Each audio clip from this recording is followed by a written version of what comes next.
Good evening and welcome to the Business Day. I am Sandy Williams. Tourism and commerce leaders in St. James say the tourism product is showing no fallout from the war in the Middle East. So far, ticket prices remain in the range of travelers who continue to have an appetite to come to Jamaica. The business leaders say while they are hoping for a quick end to the war, they feel the conflict could spur some people to travel to Jamaica for an escape from the problems in the world. The details in this report. On Monday, Iran responded to the USA and Israeli attacks with its 77th wave of missiles on American and Israeli military assets. It was the latest offensive in the ongoing war in the oil-producing Middle East.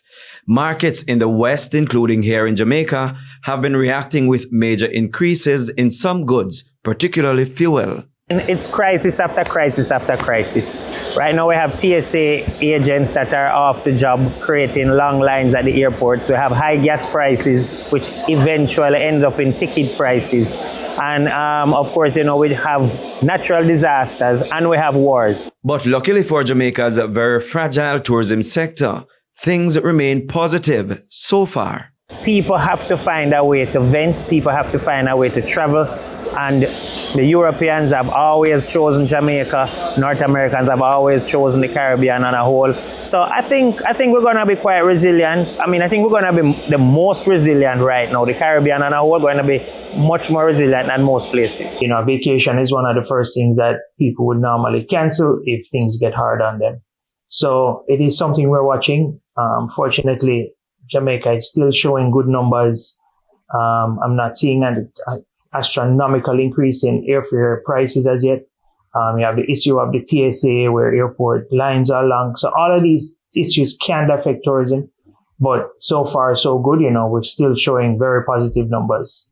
So tourists continue to flood into Jamaica, but the bills are also flooding in for the tourism sector players. Robin Russell is the general manager of DJ Resorts on the North Coast. He confirmed the cost of doing business has increased over the 3 weeks the war has dragged on. As we use a lot of, gas is tied into your electricity cost, which is a major cost of any hotel or, anybody's household. So yes, we are watching it very closely. We know that it is, something that is out of the hands of the government, but any relief that is possible, we would gladly take it. But yes, it is definitely concerning on our bottom line, whether we will be profitable or not as these increases continue to happen.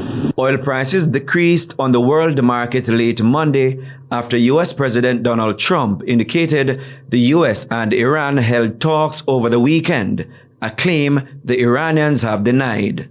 But as far as volatile markets like Jamaica are concerned, they will likely hope talks did happen, signaling a possible end to the war and a return to some level of normalcy. Prince Moore, TVJ News. The JSE index advanced by 67 points today, while the junior market index declined by 27 points. The winners were ISP Finance Services, The Lab, Edufocal Limited, Seprod Limited, and Proven Group US dollar shares. The losers include Main Event Entertainment Group, Elite Diagnostic, Stanley Motor, Productive Business Solution US dollar ordinary shares, and Sagicor Real Estate X Fund, 19 stocks traded firm.